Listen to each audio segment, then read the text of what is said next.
Alright, so I got myself a couple of these tyre pressure monitoring systems. I've got 2 cars, so I bought 2 of them off Temu. And this one is a little bit different to the ones that I've saw videos of about, so I thought I'd make my own video for these ones.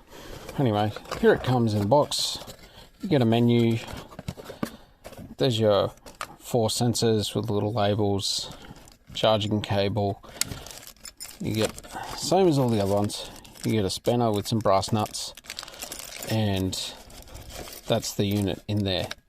And just so I've got another one here that I've already unboxed and kind of been playing with, so it's all charged up. Okay, so when I turn it on, hold that left thing, it should start freaking out at me that there's no tyre pressure, because I've got the tyre pressure sensors off at the moment. So the first thing you need to do before you do anything at all is pump up your tyres and make sure they're good.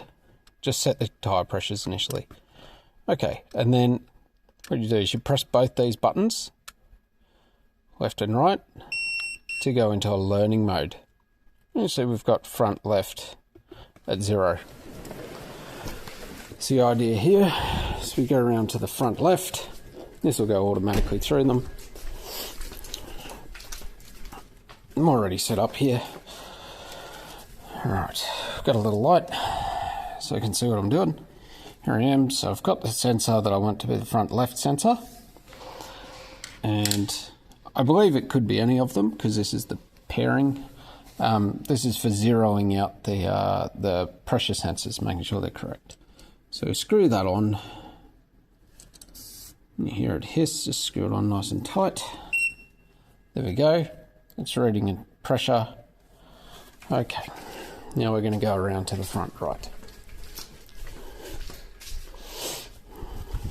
As that's the next one to do. Alright, so we take this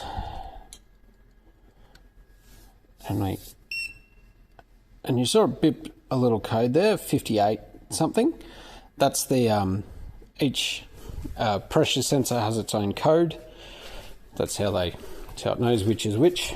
They're all random, just as long as you've got 4 different ones. And you see it flashes up on the screen there. So basically when the pressure jumps up, it goes, hey. It sends a little pulse and recognises it as, hey, that's the one on the rear right in this case. So, oops, dropped it. Just thread that on there, and at the same time, because it's going from atmospheric pressure, which is very well known, get it on there, we go. There we go, there's the code.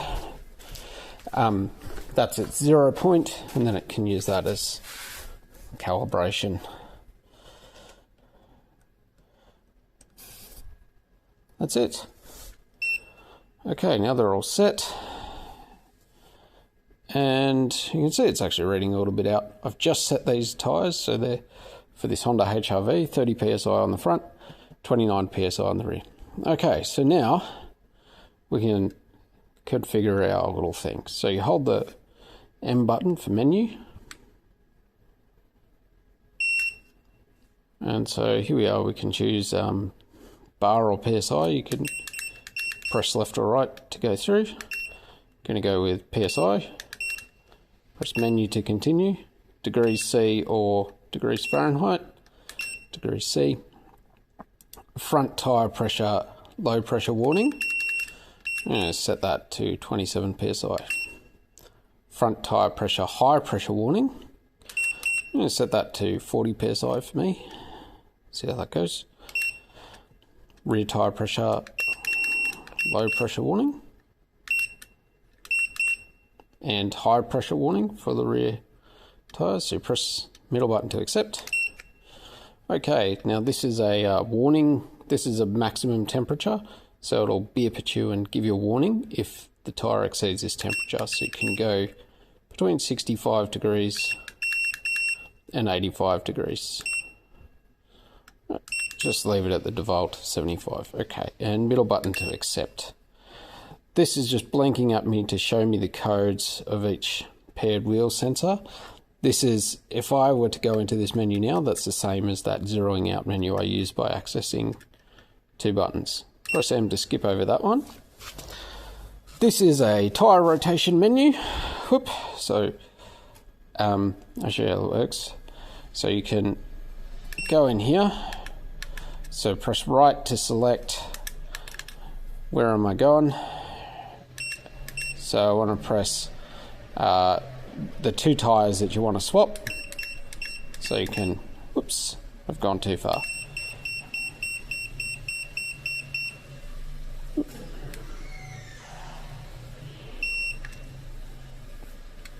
Just going to go back through that.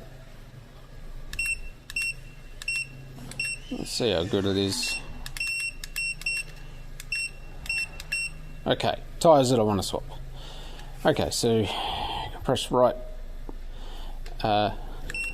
to accept. Say I want to swap the front left and front right.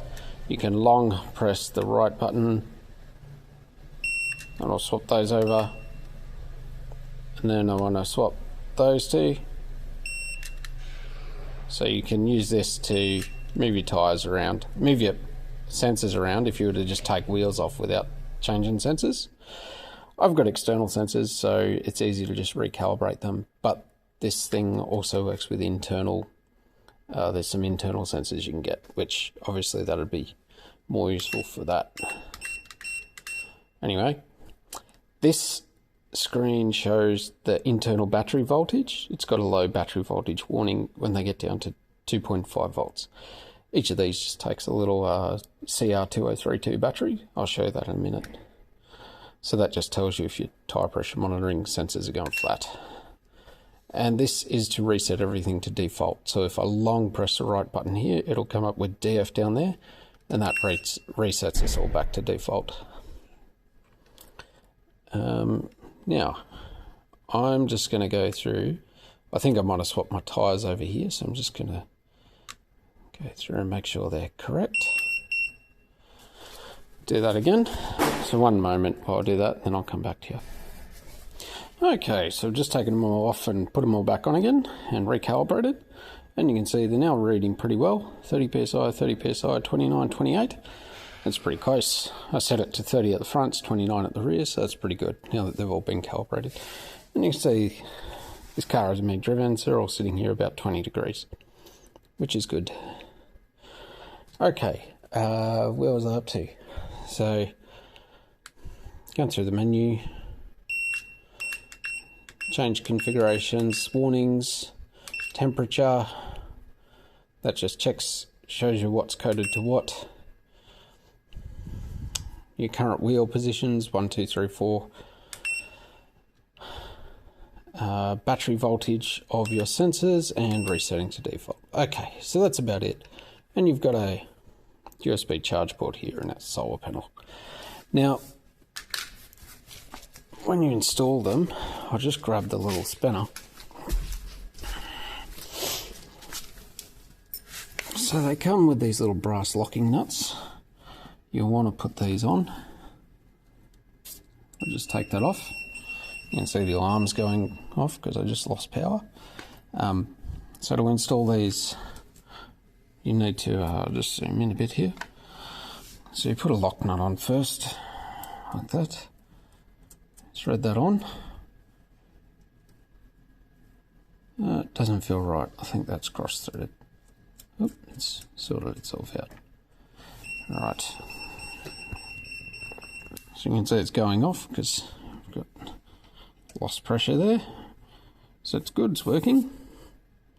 Okay, so you screw it on, bring your lock nut back out. All the way out there like that. Then you take this little spanner that comes with the kit. You'll need to keep this from now on. And it says it's anti-theft, but honestly it stops them from falling off down the road. So you just put that under there and then tighten that up against the back of the case like that, and then it's not going to fall off. Right, but I'll just loosen that back off for a second and show you how to change the battery.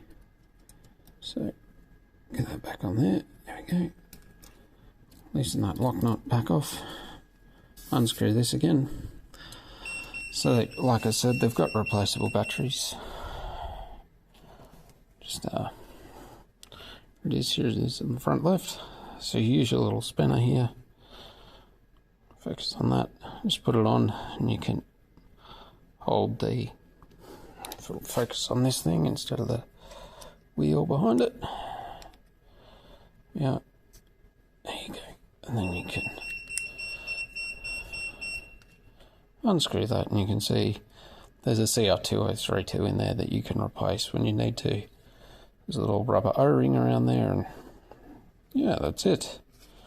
That's the sum total of this system.